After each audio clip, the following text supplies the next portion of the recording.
All week long, we have shown you the heartbreaking stories of how the people of Haiti are suffering, even though we've donated hundreds of millions of dollars to help them. As a result, there is growing distrust in the government and even in the charitable organizations.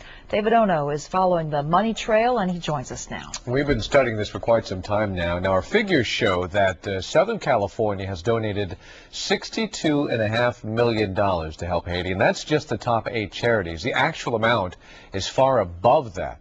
That's why people are angry. We spent that much, yet still see these pictures of suffering. Have we been taken advantage of? Here's what we found.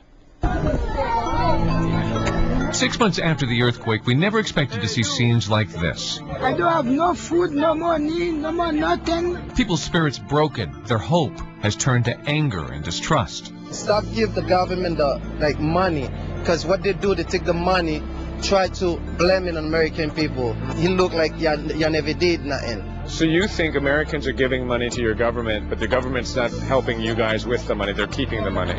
Correct, that's exactly. I think there's something to some of that. As a matter of fact, there is no system for accounting for all of the donations that come in from all over the world. U.S. Congresswoman Maxine Waters has made several trips to Haiti and seen the suffering in person. She says there's a terrible lack of transparency with the Haitian government. As a result, she says our government needs to take a stronger approach. We want you to show us how you receive this money, how you dispense this money, who's in charge of doing it, and how it gets out to the people, because we've just gone through the camps and they're not getting it. We're going to have to get tougher. $5.3 billion has been pledged to the Haitian government by the world's countries. Only 2% of that has been given. Could distrust play a role? Even the U.S. hasn't paid. But there's another huge category of money, and that's where you probably fall in. Charitable donations, like the Red Cross, UNICEF, Doctors Without Borders. These organizations have received $1.3 billion, and there are a lot of them. The best count anyone has is over 930 organizations inside of Haiti responding to the disaster.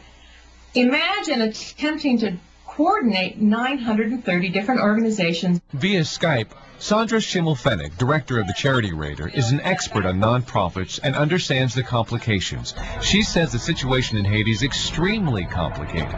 Take, for instance, the reason aid groups are no longer giving food to the hungry.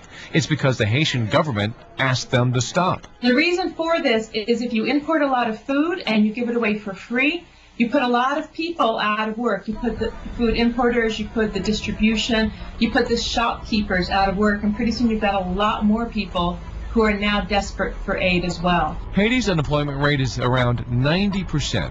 How do you get money to buy food? While some organizations, like Doctors Without Borders, have spent almost every penny donated to help Haitians, other organizations, like the Red Cross, haven't even spent half. And here's their explanation. We're talking about spending roughly $200 million over the next year in areas like that transitional housing that we described. So we're lining up the material and the labor. Now what we need is the proper land from the government to start building. Land may be the biggest reason for this humanitarian catastrophe. Only a handful of rich families own most of the land in Haiti. They don't want indigent people living on it. And so far, the Haitian government has not come up with a solution. As a result, 1.5 million people are trapped in these camps and continue to suffer. Another infuriating fact, there are warehouses filled with food, goods, and medical supplies already in Haiti. A lot of it arrived in January, right after the quake. Because of the lack of coordination between the relief organizations and the government, it's just sitting there. And that blunder is costing lives. As a preacher leads a prayer service at the pediatric ward of Bernard Merv's Hospital in Port-au-Prince, tucked away in a crib against the wall is this little girl. Weeks ago, she developed an infection on the brain. A simple dose of antibiotics would have saved her.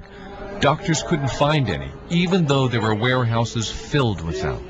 The infection spread, and now there's nothing anyone can do to save her. Well, the bottom line is Haiti still needs a lot of help. Charities would love for you to continue to support them, and they will do all they can to help the suffering. Once the land issues are settled, a tremendous amount of money will be needed to help people rebuild. If you go to our website, abc7.com, you'll find a link connecting you to a clearinghouse of charities. That way you can make your own decision on if and to whom you want to donate. But there's a lot of frustration out there still. It is frustrating to see those pictures, to know that so many people have given and the people are still suffering. That is really hard to deal with. Yeah, it's a tough problem. And of course, we're going to stay on top of it. And people, the media, myself, will all revisit the situation. We'll give you updates. But it's a very complicated situation that's going to take years to fix. Powerful series of reports, David. Thanks.